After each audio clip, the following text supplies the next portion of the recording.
Welcome everyone. The guest talk continues with Anne Burns. Before we have our guest speaker, we would like to summarize what classroom research participants have been doing in week 4. So over to you, Ruben. Okay.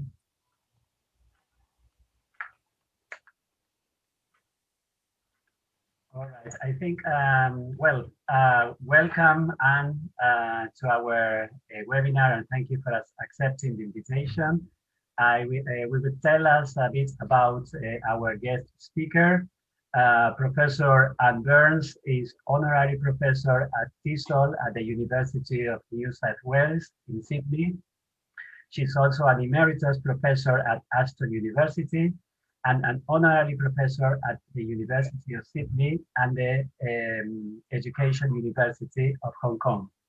Her research interests include language education, language teacher cognition, and genre theory in language teaching, curriculum development and change, literacy, and written and spoken discourse analysis. She is known for her work in the theory and practice of action research. Her recent book, edited with Professor Jack Richards, is The Cambridge Guide to Learning English as a Second Language, published by Cambridge in 2018.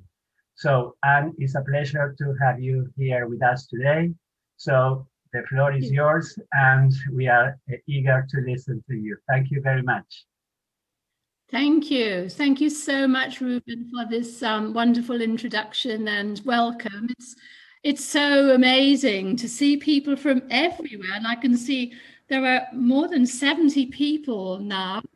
So I can't believe that we can get together like this all over the world. This is really, I think this must be one of the benefits of the pandemic. There are a few, you know, we're all getting very excited about connecting with each other and continuing our professional lives. So that's something to be grateful for, I think. And it's really wonderful to be asked to be part of this this session. And I was very excited when I got the invitation, and I thought, yes, this will be really interesting. I guess I should just mention I'm in Perth in Western Australia, and it's summer here, and it's been really, really hot. And we've also had a 5-day lockdown because there were COVID cases around, so everybody's been wearing masks. Luckily, I don't have to wear a mask indoors online, so that's really good. But also, we've had very bad fires around, so it's a challenging time for everybody. I'm going to start sharing my screen now, and Ashley's kindly been helping me to get used to doing this. Let's see if I can. Yes. So is that okay? Yeah, it works perfectly fine. Okay, lovely. That's absolutely great. So when Ashley contacted me, she asked me if I would talk about data collection analysis, something around that theme, because she indicated to me that there were quite a few sessions before mine, and they would be covering quite a lot of the ground about getting into action research, teacher research, classroom-based research, and that it would be very useful to follow up some of those sessions by looking at data. So I realize that I'm following on from some wonderful colleagues, and I just thought I'd congratulate you all on putting on this amazing set of speakers and amazing opportunities to interact with each other. I can see that Mark Wyatt is there, and Emily Edwards, Kenan Dikiltas, Gary Barkhausen, and I'm going to be followed by Richard Smith. So all of these people are people that I know and admire, and really have been, you know, very lucky to interact with and to work with. And I think I can safely say that we're all pretty passionate about the idea of classroom research and teacher research in general. So it's amazing. You have this worldwide group of people who are so enthusiastic about knowing more about this area. It actually brings tears to my eyes, because I started doing this kind of work with teachers way, way back in the early 1990s. So you can see from the grey hair, that was quite a long time ago. And it's just so amazing to me to see how this movement has accelerated so much. I think when I began at that time, there was hardly anybody doing much teacher research or action research. And also there was a great deal of skepticism and criticism around at the idea of teachers becoming research agents in their own classrooms. So it's an absolute pleasure and privilege to see that this movement has grown so brilliantly all over the world, and is now being embraced with such a lot of enthusiasm by so many people everywhere. Having said that, I'm going to focus on... Oh, I can hear a voice. Okay. Data collection and analysis. I think what I'd like to do is to make this session fairly hands-on for you, and to suggest some real sort of techniques that can be used. And I'll give you some reasons why I'm going to focus on that in a minute. But first of all, the next slide, where am I going here? It's doesn't seem to be moving.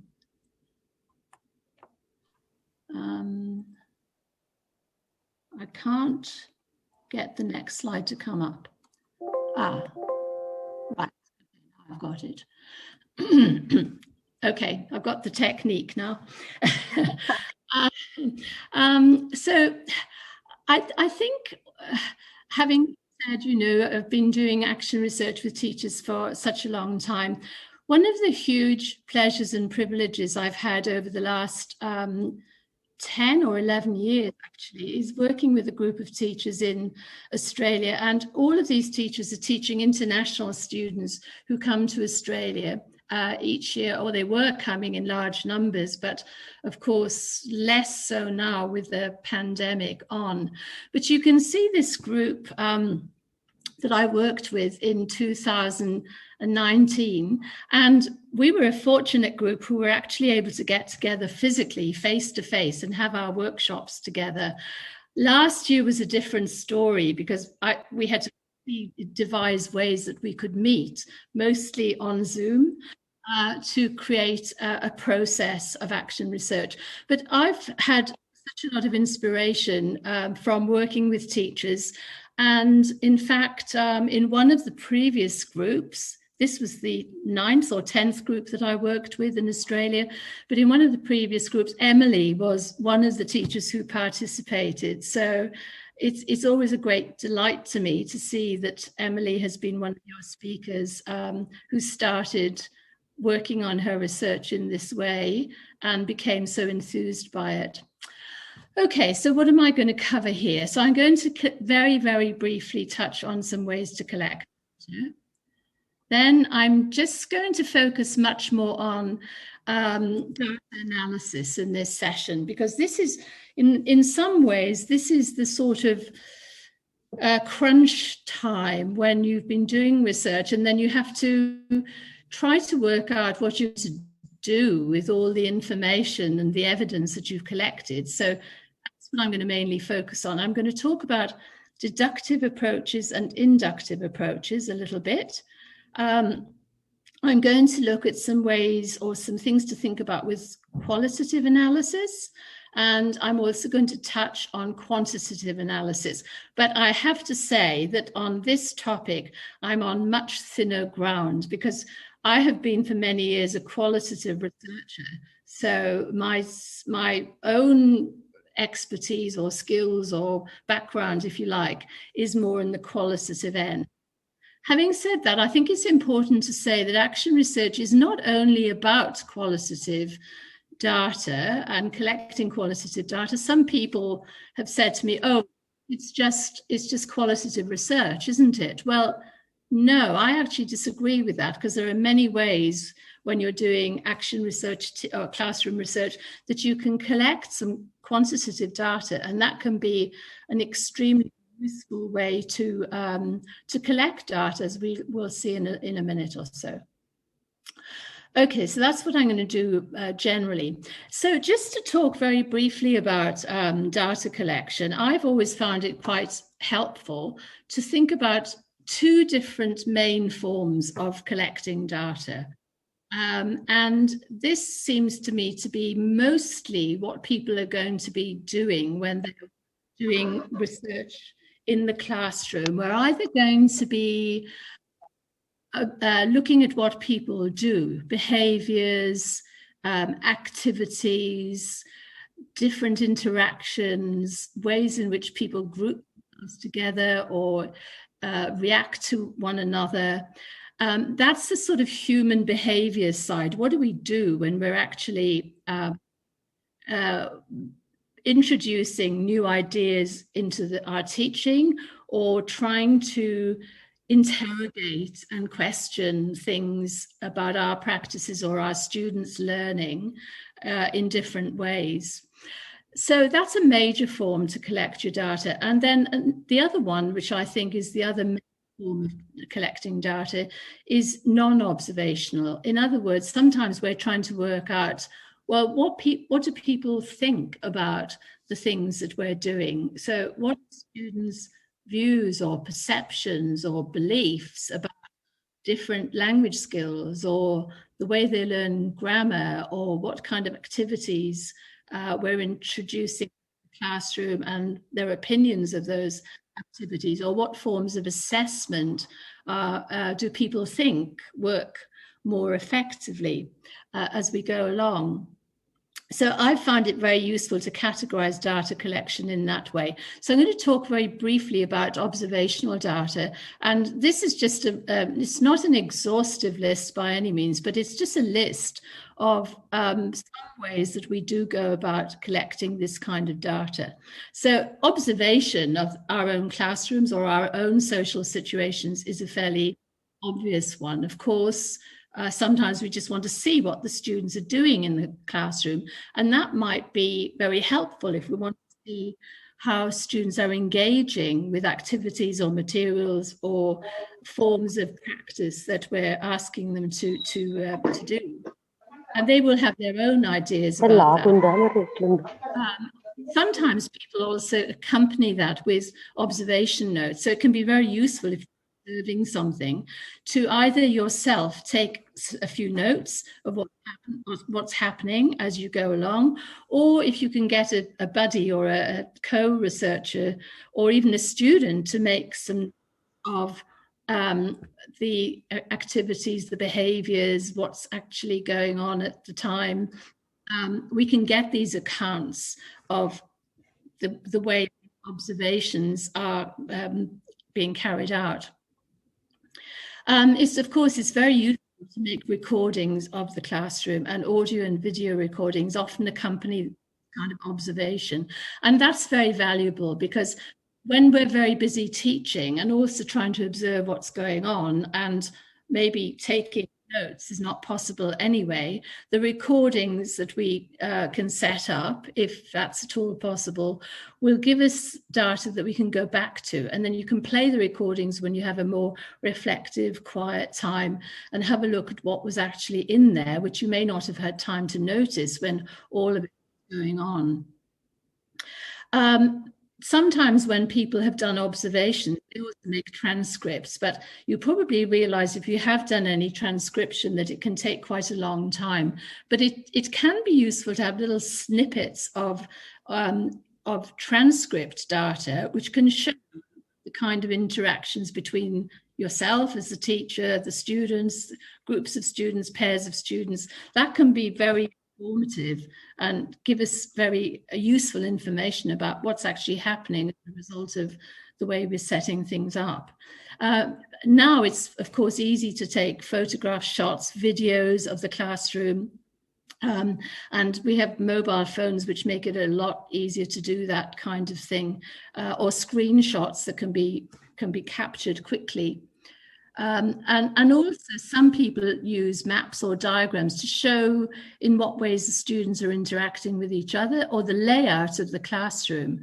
And you may be interested in trying out different forms of laying the classroom out, or grouping students in different ways, or having different kinds of configurations of the furniture or the people stand or sit, and that can be very useful to then go back to your observations and look at how did you set that at the time. And also, if you're doing these kind of observations, it's very useful to keep with them those particular lesson observations, to keep documents with them, because often in a particular lesson that we want to observe, we're handing out a course book, materials from a course, teacher texts, we've got student texts. There may well be documents come, or parts of your syllabus, documents that come with that observational data, which will remind you about what the context was at the time. Okay, let's go on to non-observational data. And here I think there's a whole range of possibilities, which a lot of will be familiar to you too. Journals and diaries, these are useful for recording your thoughts afterwards, your reflective ideas, your aha moments where you think, oh, that's what was happening during this lesson or during this time I was interacting with my students. So it can be very useful as a reflective tool. Some teachers just write down brief notes or memory aids to help them when they're observing to remember later what was going on. And these can be just very brief notes or things that occur to you, an ideas notebook where you start recording new things that are coming up for you as a result of putting your research into place. A lot of you will be familiar, of course, with surveys and questionnaires. And these can be very useful classroom activities too. And I noticed from listening to Kennan's talk the other day that he was suggesting doubling up as much as possible on the classroom activities that you can use with students and the ways in which you can collect data, because time is often of the essence. We don't have an awful lot of time to spare, and it's very useful if you can bring those two things together: a pedagogical activity plus a way to collect data from your students. And there are different ways, of course, of setting up the questions. You can have closed questions, yes, no type questions, or rank option where you ask students to give opinions across a scale or a range, often called a Likert scale, or open-ended questions where you just simply ask for their opinions about something. Interviews can be really useful as well, and some teachers I've worked with have certainly conducted interviews with some of the students in their classroom. And it may be that once you've got your questionnaires, you just want to select a few students, not all of them, because interviews take quite a long time, and to drill down a little bit further from your questionnaire responses into deeper insights that your students may be able to give you. And we can use very structured questions where we ask everybody the same question, or we can have more of a sort of conversational type interview where we have some questions in mind, but we use it more as a sort of way to just initiate the whole conversation. Okay, and discussions with students can be very useful. Focus groups where you interview maybe a few students at the same time rather than individuals.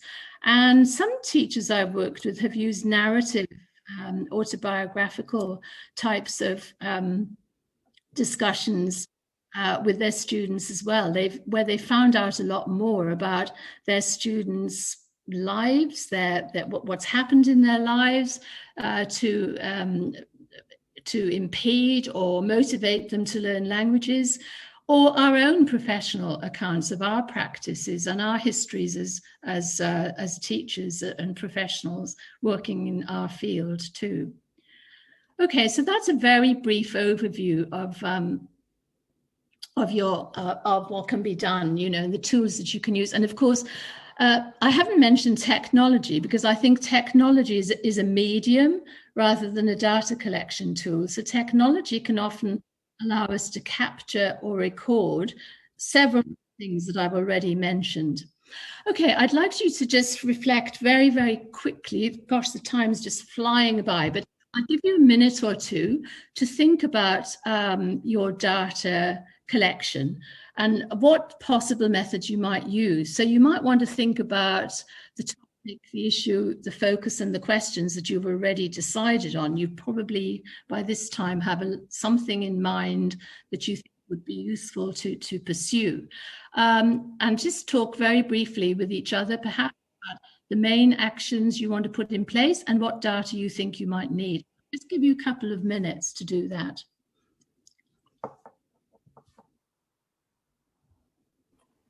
And would you like to have breakout rooms for this, or shall we write in the chat? Can I see the chat? Yes, I think I can see the chat. Yes. Okay. Somebody's looking for my PowerPoint presentation. I think that'll come up on the recording, won't it? But if you've got any ideas about data that you might want to collect, you might want to put that in the chat, and then I can respond quickly. Any thoughts about your own topics and questions and any of the ideas that I've given for data collection? Okay, observation, yes, observation is very useful if somebody wanting to look at gaze in conversation analysis. Somebody saying hello from Vietnam, hello. Any other ideas about data collection?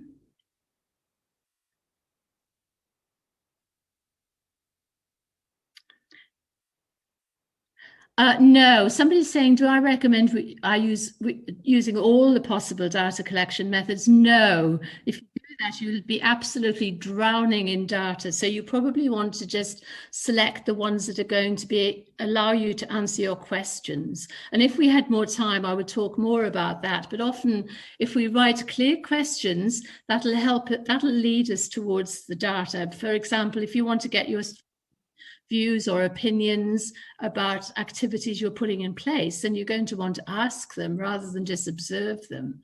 So somebody is also saying teacher journals, narrative inquiry, yet very useful, classroom discourse for online teaching practice.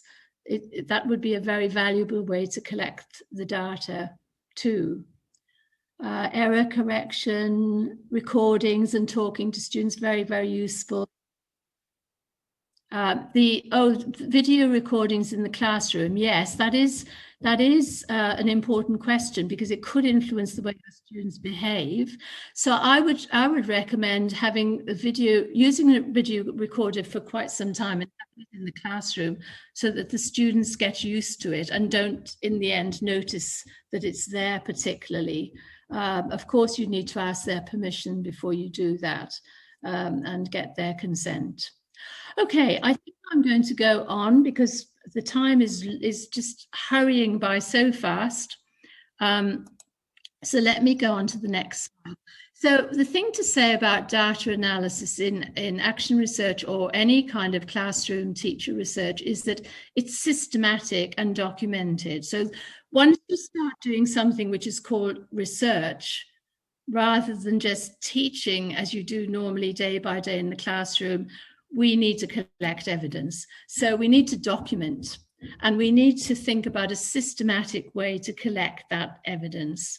So it is important to get some good data. You don't need to use all the methods that I've mentioned, but it is valuable to select one or two so that you can cross-reference them. And that's called triangulation. It means you can compare from one source of data to the other to see whether you're getting similar responses from the different sources of data, like a questionnaire, an interview, people saying more or less the same thing. So research depends on presenting the solid descriptive data. And that means if you've presented data in a good way and concise way, then as a researcher, you can help any reader or any person listening to your account of your research to understand what that experience meant, what that study meant, because you have data to support it, to provide evidence for it, and that makes it very solid. Because what I would like to mention in this slide is that when you do classroom-based research or action research, which is what I'm focusing on, as that's been my background, it's particularly contextualized. So we're not talking about large-scale research where we go out and collect lots and lots of data from many classrooms or many different places. Our kind of research that we're talking about here is research focused on practice and on our own contexts and on our own classrooms, our own students, our own workplace. So when you're coming to think about your data, and also particularly if you want to write up your research afterwards, any of these contextual things are quite important and could shape or change the way that you collect the data. So, for example, the geographical location that you work in, you know, what kind of location are you in? Is it a rural location? Is it an urban location? What kind of background do the students come from? Where are you physically and geographically situated for your research? What type of class do you have? The course, the level of the students, the level of the program or class? Who are the participants in the research? Is it you? Is it people that you're working with, other teachers you're working with? Is it even parents who are involved, students who are involved as co-researchers? Who's involved in this research process? What are the educational backgrounds and experiences of these people, of you as the researcher and also the people that you're working with? Are they familiar with research? Or do they need to spend some time exploring, getting more familiar with the idea of a research process and doing some research? Or is it a case that you can assume some of these things in advance? What are the physical conditions? And I'll give you a little example here. One teacher I worked with several years ago in Australia who was teaching, they suddenly had a large number of students enrolling in the program, and the university language center where she was working with had put some demountable buildings into the car park. It was January, the middle of summer. It was incredibly hot, and the teacher's classroom was extremely crowded with students. So that had an impact on the kind of data she was able to collect from the students and the sort of things she was able to say about the conditions that she was working in. What kind of material resources do you have to work with? Do you have lots of technology or very little? Do you have good course books? Do you have a professional library? You know, what are the resources you can draw on? And are there any particular affective or psychological conditions that you have to take into account? Some teachers I've worked with have worked with students who are repeating courses. So their motivation has been affected by perhaps the fact that they haven't been very successful in previous language learning, and they're nervous about being able to succeed in the next course. So there are often these emotional factors that come in as well. And there could be particular policy conditions which come down from ministries of education or from local syllabus requirements or the school syllabus requirements. So all of these things are quite important to consider. Okay, let's go further on and look at a common cry which comes out of this kind of research. So here's a teacher saying he'd collected a mountain of data. So this is why I'm saying to you, start small, keep it small, don't collect too much data. Try it and see where you go with it. And if you need to collect other sorts of data later, that's the time to collect more perhaps. But he's talking about discussion lists, posts, private emails, phone transcripts, theory memos, and statistics. And he says, I remember putting everything out on the floor of an entire room of my house. And in the end, I was grateful to have a good amount of quantitative data, because that was easier to cope with and than the qualitative data that he'd collected. Okay, so people along the way in my career have said various helpful things to me about collecting data, or data analysis rather.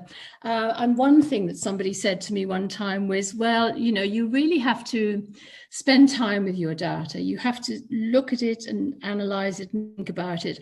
It's a bit like drinking a glass of champagne. At first, all you think you can see is a whole lot of liquid, and then bubbles start rising to the top. So we have to be a bit patient to see, well, what are the key messages? What are the main things that are coming out of this data that I can talk about?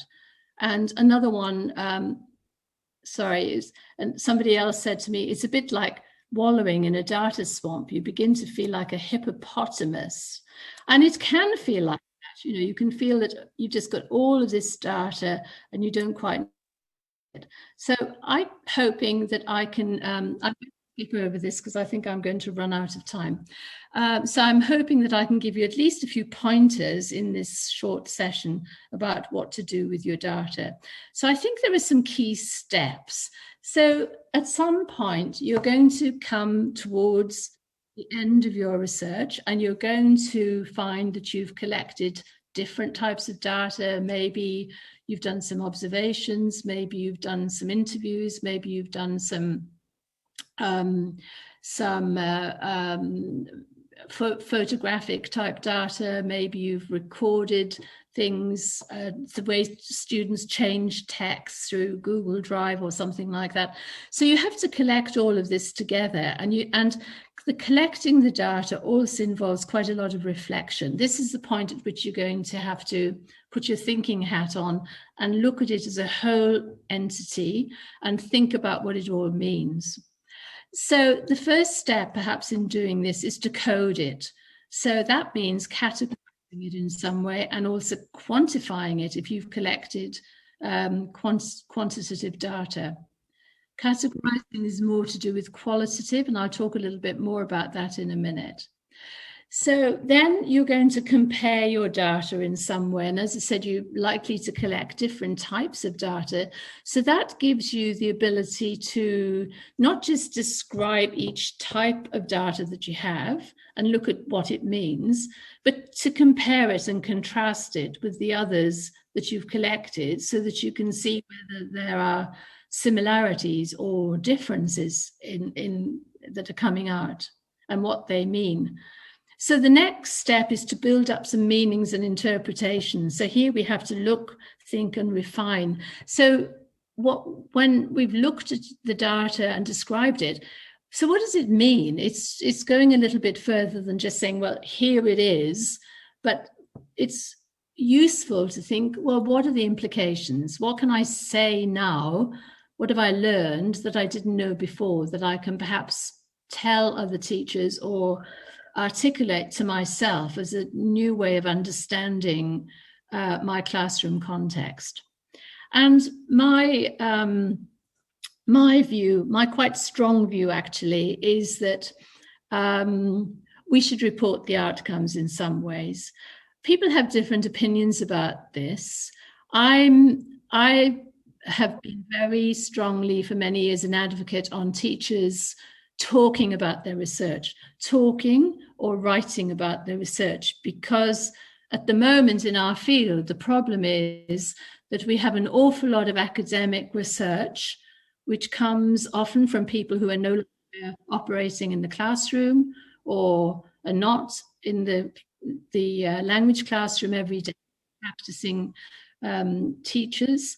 And there's a lot of advocating of things that teachers should do. So I want to see the other side of the coin. I want teachers to report their research, because I feel very strongly that we need information going back from real classrooms and real teachers to the academic community, so that the research can be properly angled towards being useful for teachers and being able to use. So I'm banging a little drum here and saying, please think about ways in which you can share your research and report the outcomes.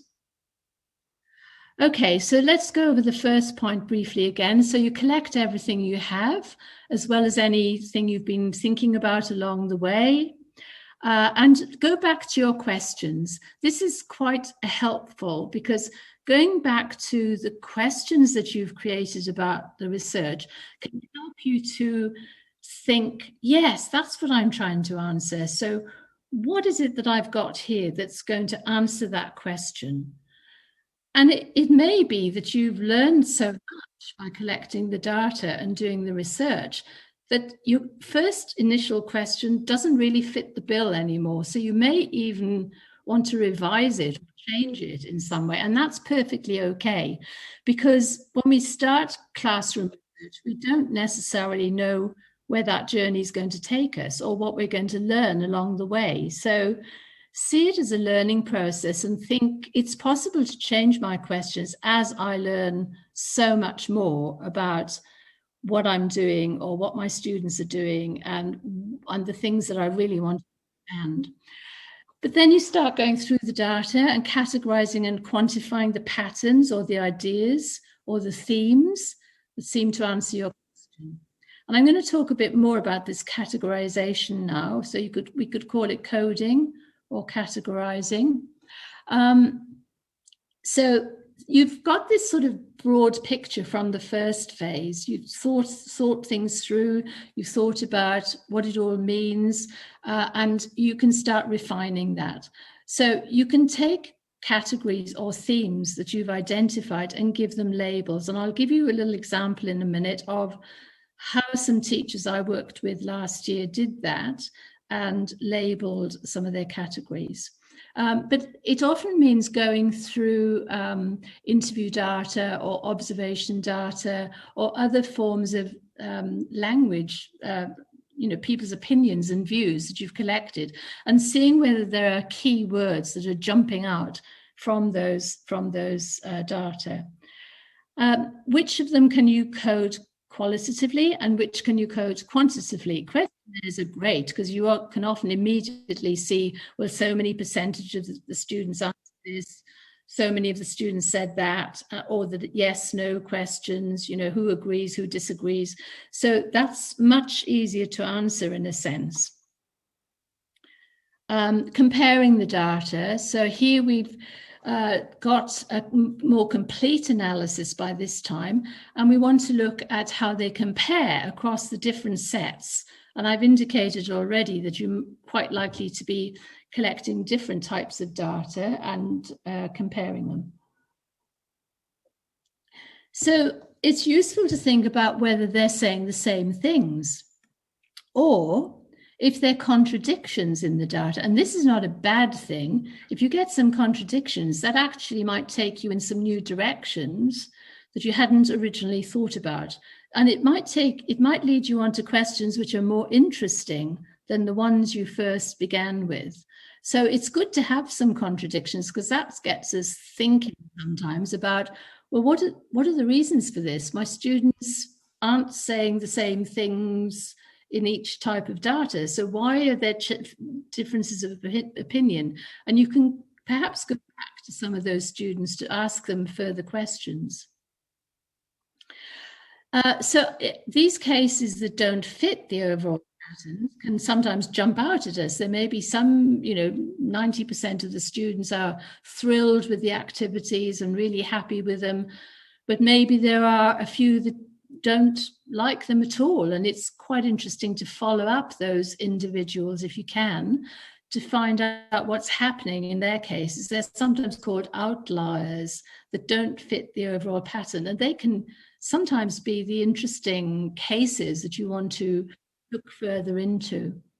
And then we can develop ways to display this data, of course, through tables, quantitative data, par or bar charts, or sets of quotes that we can use to show what our students thought about a particular area. And then we want to build the meanings and interpretations. So this is to do with thinking deeply and going beyond the immediate surface of what the data is showing you. And we can look for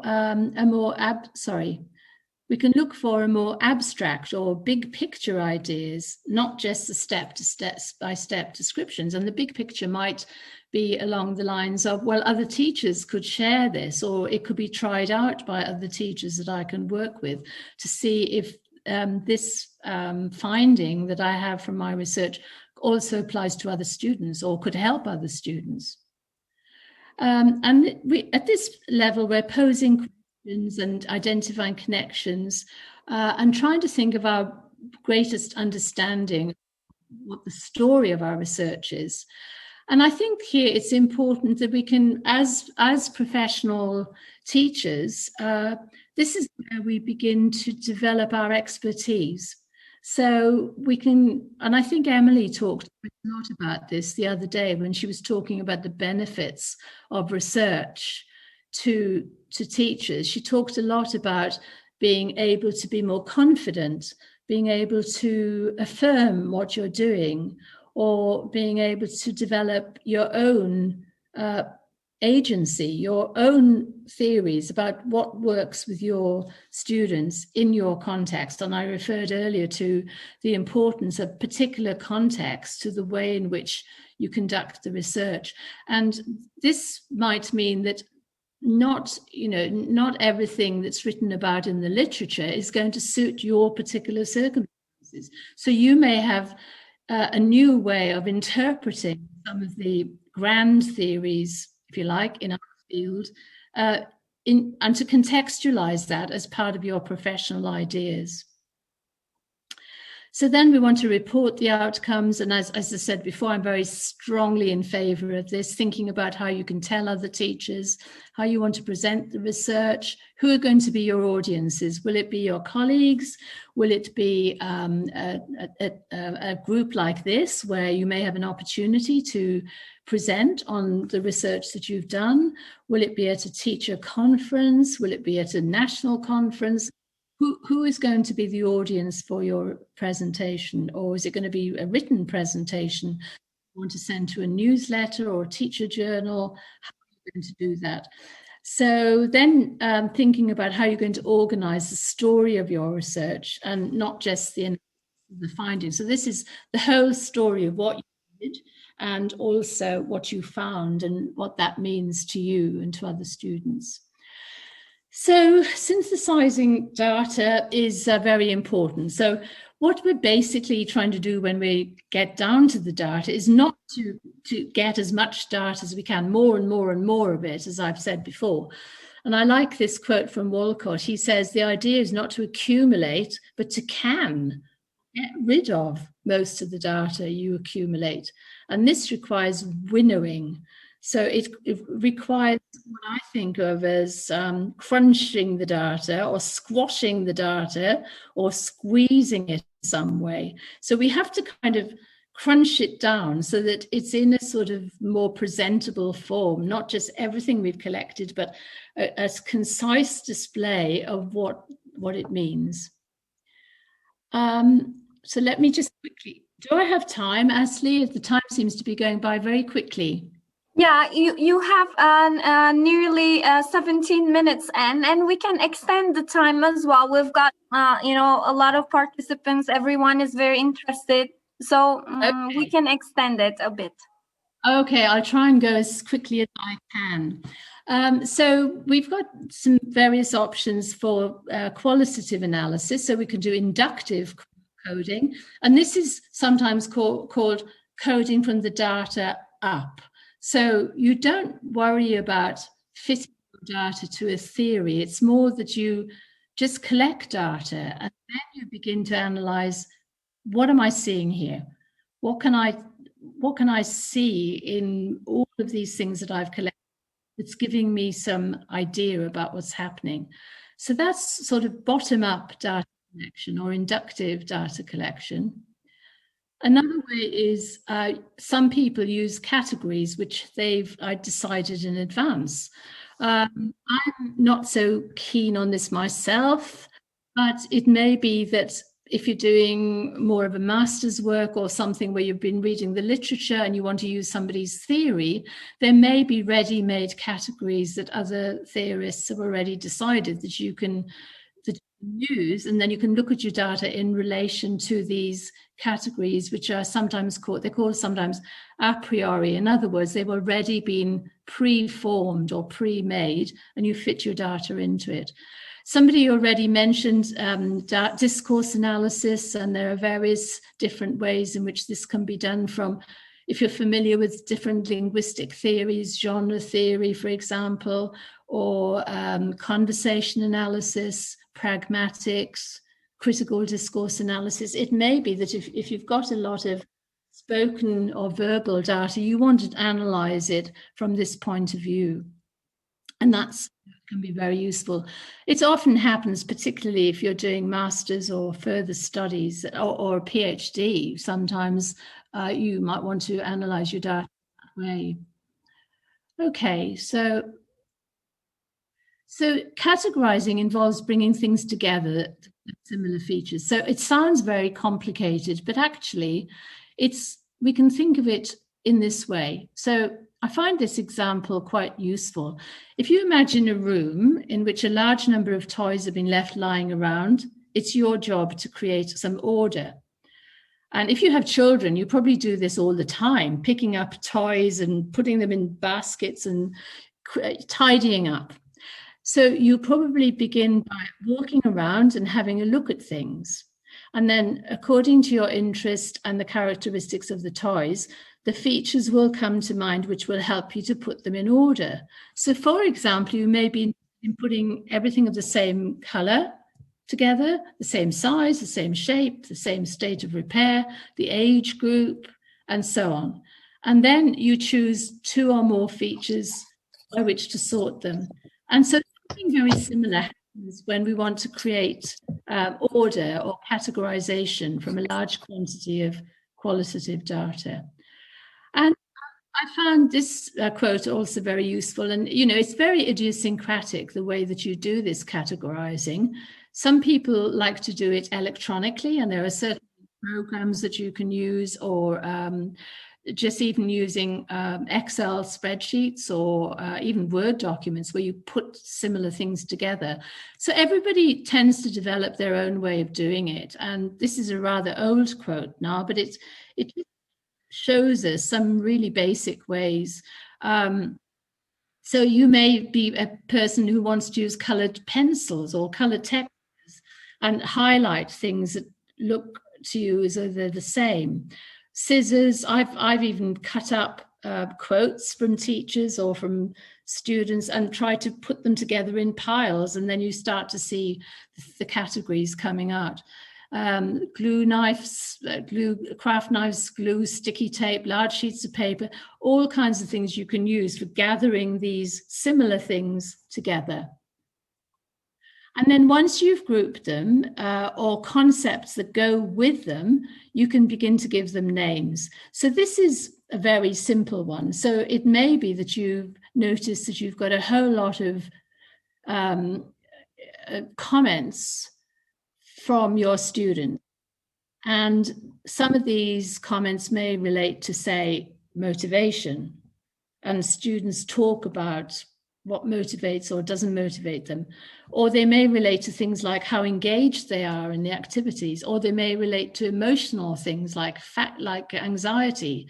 So you can start to pull these words together and see how they cohere. You can write a phrase or a heading to describe what you're seeing in that label. It doesn't have to be very precise. It's just your general indicator, and you can change it later on as you get deeper into the data and you begin to see new insights or new observations. And this is from Rebecca and Jennifer, who worked with me last year. And they were because their college that they were in, they suddenly had to transfer very rapidly, as I'm sure a lot of you have had to do, to online teaching. They wanted to find out from teachers what their views emotions or anxieties or their general opinions were about this sudden change into online teaching. So here you can see that Jennifer and Rebecca, they interviewed the teachers, but they also surveyed them. And from those two sources of data, they began to label the things that were the most important. And the one that came out on top was pedagogy.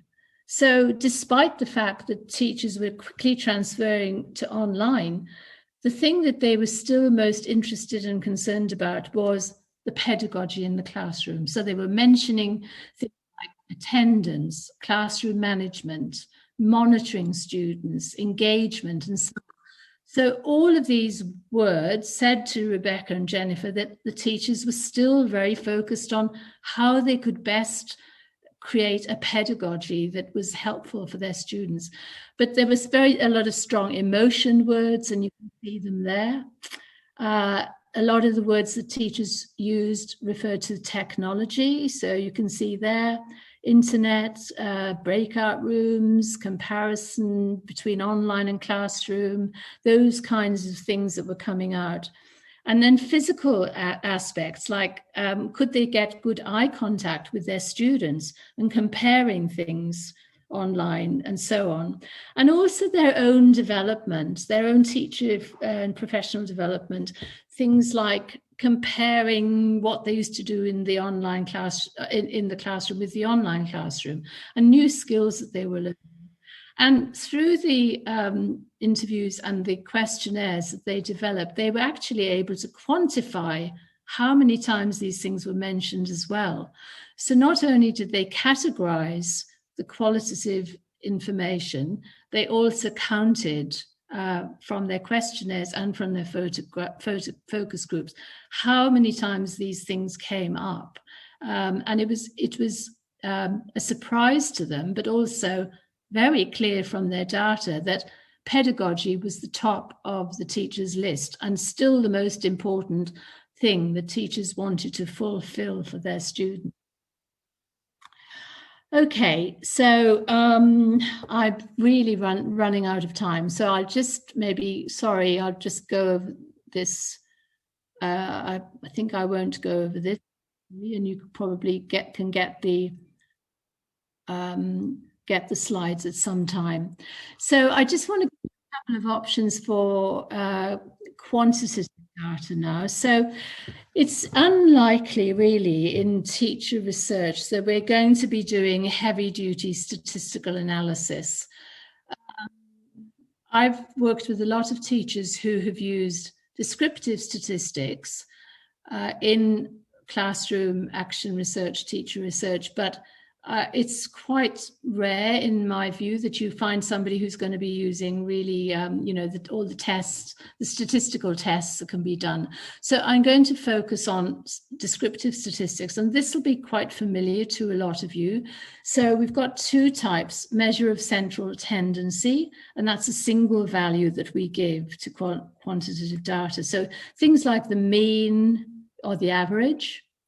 The median, what's the median point, say, of student scores, the middle point, and mode, what's the most frequent score? And I think of those three, it's probable that we're going to be looking at things like averages, perhaps more than others, although we might want to say, well, most of the students got a score of 10 out of 20.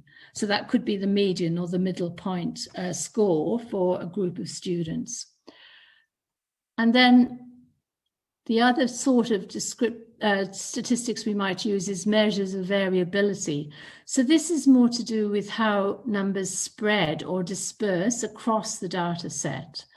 So we can get a concise description of the distribution. So we could look at the range. So how do the scores of the students, for example, spread across all the numbers? So do we have students from 0 to 20? Or are they all bunched up, in the middle at around about 10? So what range of scores are we talking about? What the standard deviation, it may be that you wouldn't necessarily want to get into this, but it's the average of the distance of each score from the mean or the average. So looking at averages and then looking at, well, what distance across those averages do the students represent?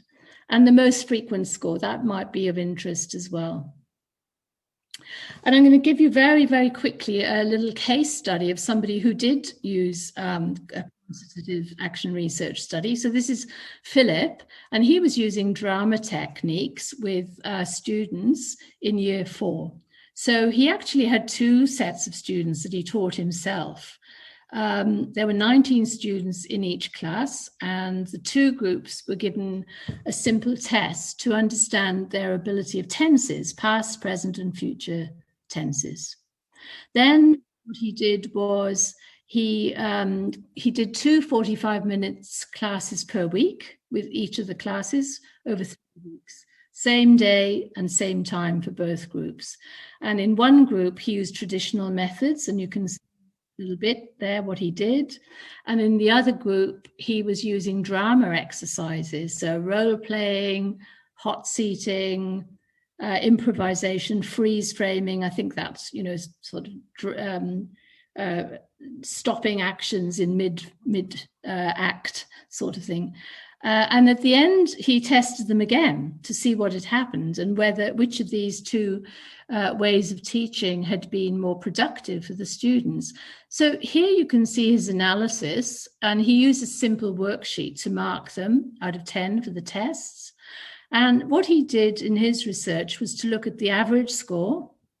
Then he looked at the middle point scores of the students, and he looked at the most frequent score, the mode, and the standard deviation, so the average of the distance of the score from the mean. And he wanted to compare the pre and post test. So he had his intervention group, the drama group, and his comparison group, the ones who were taught traditionally. And you can see from these results that they all started off more or less at the same point. So 5.9 here, 5.5 for the comparison group. But there was quite a difference at the end between the intervention and the comparison group. And you can see that he could claim quite reasonably that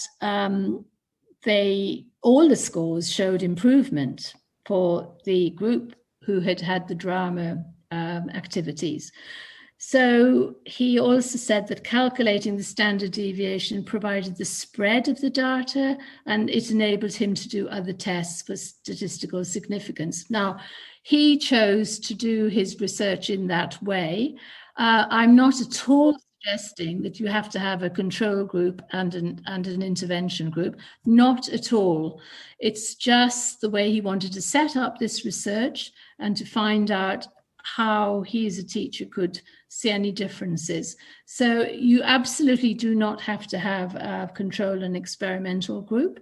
You can just work with your own classroom quite substantially to do excellent research. And that, in fact, is what most of teachers that I work with would actually do. So I would recommend writing on your research. If you're reflecting, I think writing is a very powerful way to think through your ideas. The strength in writing that this Giancarlo from Italy refers to, it's an effective means of fixing ideas and making them clearer. And if you want to write up your research eventually, then it's a really good way to start doing that process over a period of time. So I would really recommend that. And here's, a few of the teachers that I've worked with before. Here they are busily looking at their research, writing down their ideas, getting them into shape and so on. And I just want to finish with a couple of comments about doing research from, again, people I've worked with. This is Heather. She's a teacher in New Zealand. Some time ago now, she came to some of my workshops and she decided to do some action research. And she said, it's completely changed the way I approach a critical part of what I teach. Every time I complete a new cycle, there are new ideas to think about and explore and discuss with other teachers. Without the research, I would have missed many of these insights. And here's Zeke and Damien, two teachers worked with some years ago, who did some very interesting research on pronunciation. It said it's pushed us out of our comfort zones and made us try new methods and resources. And also, very significantly, they said that they themselves had realized that they didn't know enough about pronunciation, and they needed to go then back to the literature and perhaps delve more deeply into learning for themselves more about teaching pronunciation. And I could comment more on using the literature, but I think they used it very intelligently because they did their research first and then went to the literature to learn more about things that they felt were not so secure in their own professional knowledge. Okay, well, thank you very much. I'm sorry I didn't estimate the time very well, and I should have given you more time for discussion, but I'm very happy to get some chat questions or comments, and I would love to get your reactions. Thank you very much for listening to me, and I hope these practical tips have been a little bit useful for you when it comes to managing all the data you've collected. Thank you so very much, Anne. Thanks a lot. And do you have any questions? Please feel free to post them in chat. And there can be some questions coming from Facebook as well. I would appreciate if you can, if our moderators would remind us regarding those questions. Ashley, I have collected some of the questions in the chat in a Word document. If you want, we can share it so that Anne can read the questions as well. Sure, that would be good. Word document kind of terrifies me. Word document meaning a lot of questions. No, but okay, well, or I can ask the questions directly. Don't worry. Yeah. No, it's okay. Just let me just see the doc. And some of the participants asked for the slides. If that's okay with Anne, we can share the slides as well. Yes, I'll talk to you about that, Ashley, separately. Okay, about how you share them, yeah. Okay, sure. Well, and there are some questions, or there are two questions that have to do with objectivity and reliability of data collection. Basically, two of the participants ask about basically how would be the best way to address this issue or this research problem of objectivity and reliability, both in qualitative and quantitative methods. Okay, so let me take them one at a time. It's reliability and objectivity. Objectivity? Yes, objectivity. Yeah, okay, well, let me take objectivity first. I've already mentioned that classroom-based research is highly contextualized. And so this means that immediately we're bringing some of our subjectivities to the start of our research, okay? We can't avoid it because we're immersed in our classrooms. We know our class, we have preconceived ideas, beliefs, attitudes about what happens in our classrooms. So objectivity is almost impossible to achieve, but the fact that you then collect evidence for what you do, rather than rely on your assumptions or your colleagues' assumptions that this is the way we do it here, then you can pull yourself more towards an objective view of what's happening in the classroom. Because if you don't collect any data, you have no way of knowing whether the things that you're putting in place, new ideas, new teaching, new materials, new assessment, you have no idea whether it works or not. So you can only rely on your own assumptions. But our collection of evidence means that we've got some way of supporting what we can claim about what we've seen in the classroom and how things have changed. So I don't think we can have objectivity. I don't think we can have objectivity in any research, quite honestly, because as soon as you choose a way to do research, you've already been subjective. So even if you're an experimental researcher, you're subjectively biased towards experiments. So I think, you know, we have to sort of not worry too much about the objectivity and look at data as the source of objectivity that can help us support what we found. And reliability, I think, is the same thing. What we're looking for is not so much the traditional view of reliability. You know, if somebody else tried to replicate this in a classroom, would it work elsewhere? Well, probably not, because you don't have the same teachers, the same circumstances, the same context, the same students. You're not going to be able to reproduce it exactly. But what you can do is you can have some trustworthiness or some credibility from collecting your data and displaying it concisely and carefully in the way that I've been trying to suggest in the session. So for me, data and collection and analysis is quite important in classroom research, because without it, we can't really provide support for what we do or what we say we've done. I hope that helps to answer that a little bit. Thank you Sorry, Ruben. Oh, there is another question, sorry. No, What's the difference between data collection in real life classroom and in the e-learning classroom? I think it would be the same. You can still use very similar methods. I mean, you do have your students in front of you in a real life classroom, but you can just as easily ask your students if you can interview them in an e-learning situation, or if they will fill in a questionnaire.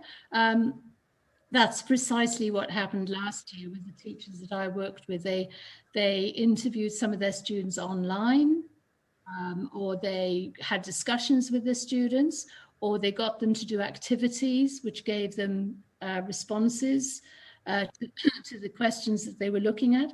So I don't really think that there's much difference, except, of course, you can see the students more directly when you're in the classroom with them. But I don't think you would really change the way you collect data very much. Thank you. Okay, and there are two questions. Thank you for sharing ideas. Okay, thank you. And there are two questions on contradictions of data collection. Yeah. The participants mentioned two examples in which they collected data, but for example, in one of the studies of the participants, a pre-service teacher said that she thinks that she has good ICT skills for classroom use. But then in her diary, she said that she didn't think she had the skills to teach ICT in the class. So how can we handle these contradictions? Will there be a counter argument? Another participant asks. Yes. Well, these are interesting contradictions, aren't they? Because sometimes people will say, you know, sometimes we say we've got more confidence, and we don't want to lose face if somebody asks us either whether we're feeling expert enough or, you know, trained enough or qualified enough to teach. But when it comes down to the details of doing those things, there are often things that we're not so sure about. So I think it's more complex than yes or no. It's more finding out, well, what are the things that people need help with? And one of the teachers I worked with again last year, she did a very interesting research project where she interviewed very, very experienced teachers who said, yes, you know, they felt okay with technological skills and so on in the classroom. But then when she actually talked to them further, a lot of things came to the surface, that they began to get more familiar with her and to be prepared to share with her some of their anxieties or some of their uncertainties about certain tools that they had to use. And as a result of that, she decided to offer teachers, she was working in a sort of teacher development role, she decided to offer teachers mini sessions of 10 minutes where they could come into a chat room with her, and she could just guide them immediately with something that they needed to know straight away. You know, they weren't sure about, it was like Ashley helping me today with getting my, you know, if you'd said, Ashley, to me, you know, do you think you're okay with ICT? I'd probably say, oh, yes, you know, I'm pretty good, really. But then you had to help me upload my slides. And so it's those minute by minute things. And that's where you sometimes get the contradictions, because things are much more complex than perhaps they seem, first of all, on the surface. I hope I've answered the question a little bit.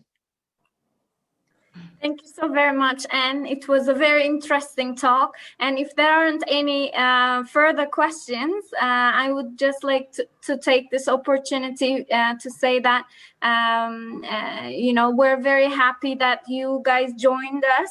We're looking forward to seeing you in our next guest talk, which is going to be the final Richard Smith's talk. And thank you so very much, Anne, for joining us. And thank you, our moderators, for being today with us. And bye-bye. Hope to see you later then. Take care, everyone. Thank you. All the best to everybody. Good luck with your research, and keep on researching. Excellent. Thank you so very much. Bye. Thank you. Bye-bye. Bye. Bye-bye. Thank you.